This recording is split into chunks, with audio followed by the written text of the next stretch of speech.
I think it's safe to say that the recovery has started.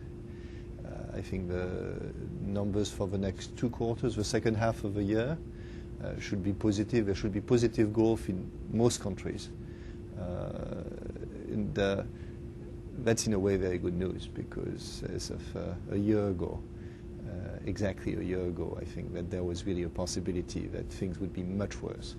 I think we've avoided this, and so we now have the beginning of a recovery, at least for the next 6 months or so. After this, it's less clear.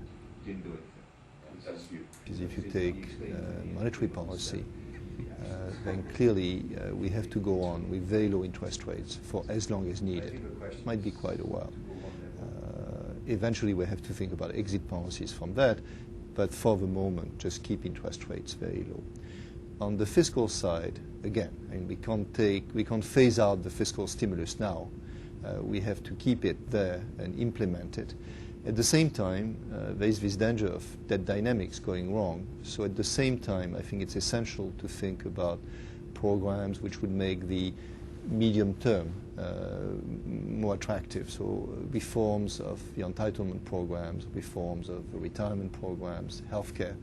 I think it's central to start now. And then the last leg is financial policies. And here, in the short run, it's getting the banks back to health.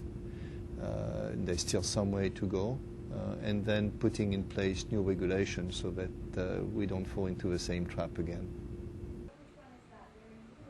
And we have to move to a recovery which is driven by private demand, by consumption, by investment.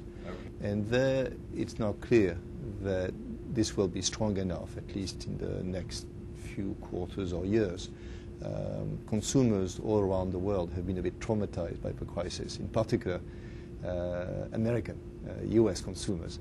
And so the risk is that private demand doesn't pick up, the other factors are phased out, and then we have maybe not a double dip, but a very slow recovery, a faltering recovery. That's the risk.